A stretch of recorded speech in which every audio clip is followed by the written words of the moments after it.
Hello friends, I am Aprati. Welcome back to our channel plants space. आज हम spider lily के bulb grow करेंगे। Holi celebration video में हमने ये बल्ब आपसे शेयर किए थे, हमें कैसे मिले थे, और कुछ और प्लांट्स भी शेयर किए थे। डिस्क्रिप्शन बॉक्स में वीडियो जरूर चेक कीजिए।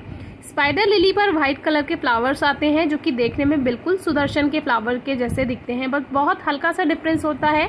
तो ये जो फ्लावर्स आप देख रहे हैं ये सुदर्शन के फ्लावर्स हैं। इसमें भी बहुत मीठी खुशबू आती है और स्पाइडर लिली के जो फूल हैं उसमें भी बहुत अच्छी फ्रेग्रेंस आती है। तो देखने में दोनों ही एक से होते हैं। सुदर्शन में बल्ब नहीं होते हैं लेकिन स्पाइडर लिली में बल्ब होते हैं। तो सॉइल मिक्सचर वेल ड्रेन हमें तैयार करना है, यानी कि जिसमें वाटर होल्ड ना हो, पानी रुके ना। उसके लिए थोड़ी सी सैंडी सॉइल, हल्की रेतीली मिट्टी लीजिए 60% और 40% कावडंग यानी गोबर की खाद या वर्मी कंपोस्ट, जो भी आपके पास फर्टिलाइजर है आप ले सकते हैं। जैसे कि 2 बल्ब हैं तो उसके लिए ये पॉट बिल्कुल ठीक है। आप 8 इंचेस के पॉट में 2 बल्ब बहुत आसानी से ग्रो कर सकते हैं, या 12 इंचेस के पॉट में आप 4 बल्ब भी ग्रो कर सकते हैं। तो ड्रेनेज होल इसमें है और ऊपर की तरफ ही हमें इसमें बल्ब रखने हैं, क्योंकि नीचे इसमें जो गोल वाले पॉट हैं उसमें रूट्स फंस जाती हैं आगे जाकर। तो ये बल्ब जो है उसके लिए ये पॉट ठीक है, क्योंकि ऊपर की तरफ ही हम बल्ब को इनको रखने वाले हैं। तो ड्रेनेज होल बिल्कुल ठीक है और इस पर एक पत्थर रख देते हैं। फिलहाल पत्थर नहीं है तो आप छोटा दिया भी इस पर रख सकते हैं, ये भी जो ड्रेनेज सिस्टम है उसको अच्छा बनाता है। अब इसमें पॉटिंग मिक्स भर देते हैं। स्पाइडर लिली की केयर बिल्कुल अमेरिलिस लिली के जैसी ही होती है, या जो भी बल्ब वाले प्लांट्स होते हैं उन सभी की केयर एक जैसी ही होती है। उनके लिए वेल ड्रेन सॉइल बनानी होती है, यानी कि जिस मिट्टी में पानी रुके ना, चाहे आप बारिश में भी उसको रखा रहने दें तो भी पानी उसमें जमा ना हो, नहीं तो जो बल्ब होते हैं वो ओवर मॉइस्चर से गल जाते हैं। इसीलिए वेल ड्रेन सॉइल बनाइए। देखने में बिल्कुल अमेरिलिस लिली जैसे ही बल्ब है और इसकी पत्तियां भी बिल्कुल अमेरिलिस लिली जैसी ही होती हैं। पहचान करना थोड़ा सा मुश्किल होता है, लेकिन जैसे आपके पास जब ये प्लांट आ जाएगा तो आप बहुत आसानी से दोनों को कंपेयर कर सकते हैं, दोनों में डिफरेंस पता कर सकते हैं।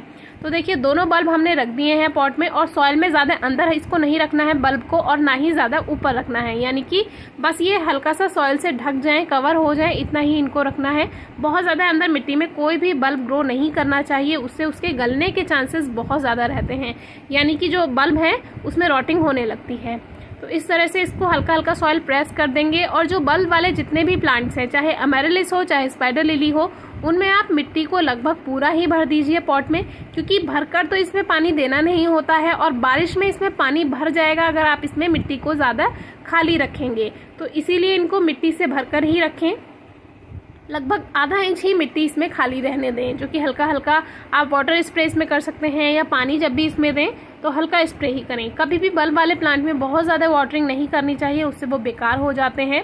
फर्टिलाइजर बल्ब वाले प्लांट्स में बहुत ज़्यादा देने की ज़रूरत नहीं होती है। गुड़ाई करके आप कभी कभी, वैसे बल्ब में गुड़ाई करना थोड़ा मुश्किल रहता है, क्योंकि जो जो गार्डनर हैं, जो बिगनर्स हैं, उनके लिए ऐसा होगा कि ये बल्ब में कट भी लग सकता है।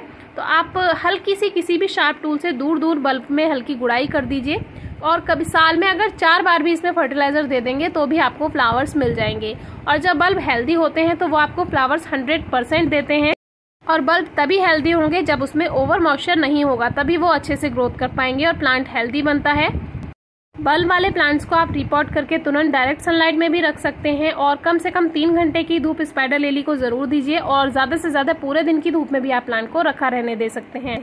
और जब भी बल्ब वाले प्लांट्स लगाएं उनकी लीव्स कट कर दें, क्योंकि जब आप उसको रिपोर्ट करेंगे तो उनकी पत्तियां जो पुरानी है वो पीली होकर झड़ जाएंगी। फिर आपको ये लगेगा कि कहीं हमारा प्लांट बेकार तो नहीं हो रहा है। तो पुरानी पत्तियां पीली हो ही जाती हैं, इसमें कोई परेशानी की बात नहीं है, न्यू ग्रोथ अच्छे से होगी। Thank you.